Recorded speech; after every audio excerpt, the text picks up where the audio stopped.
আমাৰ হাজি আমিনুল MLA 8 মাহৰ পৰা জেলত আছে আপোনালোকে জানে এটা ষড়যন্ত্ৰ হিচাপে তাক জেল সোমাই ৰাখি দিছে NSA দিছে কোনো এনেকুৱা পাপ কৰা নাই যেটো NSA দিব লাগে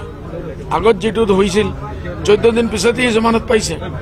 তাৰ পিছত NSA সোমাই দিছে পলিটিক্যাল মোটিভেশন এটু ইন্টেনশন আছে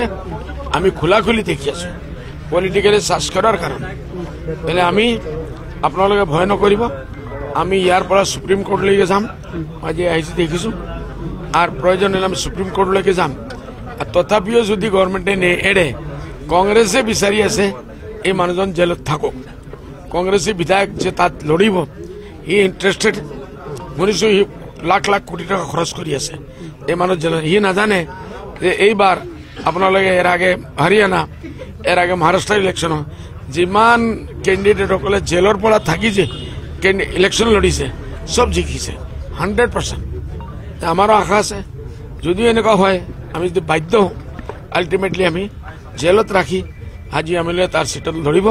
আৰ যে MLA ফাইন্যান্স কৰি আছে তাক জেলত রাখার কারণে হি এইবার শেষ হয়ে যাব না না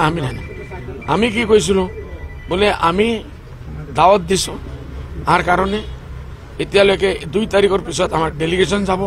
তেখেত কৈছে বদরু ভাই 2 তারিখ के बाद भेजिए আমার ডেলিগেশন গৈ আছে এতিয়ালৈকে আমি তো কোনো যদি তেখেত অসমত আহে মই কৈছো মোৰ ৰেকৰ্ড আছে যে আমি ওয়েলকাম কৰিম আদৰণি জানাম আমি আৰু বেছি কোৱা নাই এইটো কংগ্রেসে ভয় খাই ঘুম নিদ্রা হারাম হয়ে গেছে কংগ্রেসের টুপনি হারাম হয়ে গেছে মন নম্বর দিছে 108 মই কৈছো রকিবুল ভাই 108 কি নাম গৌরব গগৈ 108 বাকি সব হিসকল 108 আর বিজেপির এজেন্ট অখিল গগৈ কারণ কংগ্রেসের ভিতরে যিমান মানুষ অখিল গগৈ কংগ্রেসের মানুষ নাকি বিজেপির এজেন্ট বুঝি পাইছে নাকি এইটোর কারণে আমার নাম দিছে 108 আমি আপোনালোকৰ সম্ভৱত দি গলো বলে ইলেকশন লৈকে আমি এইটো ইস্যু বানাই চালাম বলে রকিবুল হোসেন সাহেব 108 বিজেপির 108 আর গৌরব গগৈও বিজেপির 108 স্ট্র্যাটেজি লাহে লাহে কম স্ট্র্যাটেজি ইমান জলদি না আমার নালাগে আমি নকৰো আমি নিজে কৈছো যদি এতিয়া অকলে কংগ্ৰেসে চাইলেও আমি নকৰো কেন কংগ্রেস তো হারার লাইনেই আছে বিহারের রিজাল্টের পিছত চোখ নকলিব এইসকলে খাপ দেখি আছে আরে আপোনালোক আমার অসমত মুসলমান কিমান আছে ভাই কোন পার্সেন্টেজ 35%। पूरा 100% যদি আমি দেখলো ইলেকশন আমি যদি নোট হই 100% পাইলে সরকার বনাব পারিব নাকি যদি মুসলমানে ঢোল জোল বুড়ি সব করে ঝুলি খারি করে দিয়ে দিয়ে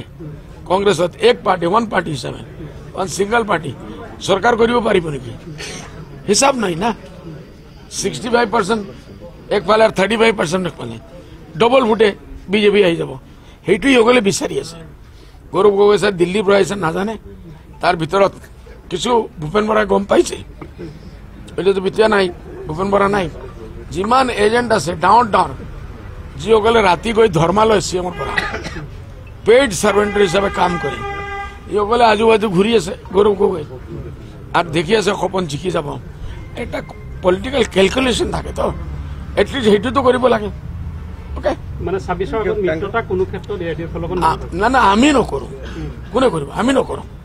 ওকে আমাৰ নম্বৰ 1 টাৰ্গেট হল বিজেপি আৰ CM সাহেব এসআৰ উপৰ কি কব এসআৰ জি স্পেশাল ৰিভিজন যটো কৰিব ওলাইছে এটো আমি চাও কি আহে এসআৰ কৰা নাই আমাৰ ইয়াত এসআৰ ডাইৰেক্ট বুজি কৰি প্ৰত্যেকজন ভোটাৰৰ নাম ভোটাৰ লিষ্টত আহিব লাগিব এই যে আজি কালি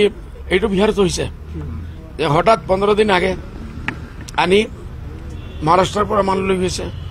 হৰিয়ানাৰ পৰা লৈ গৈছে গোটে বিজেপি বিহাৰত আছে ট্রেন ভরি ভরি লৈ গই এই মানুহবিলাকে 10 দিন আগে গৈ নাম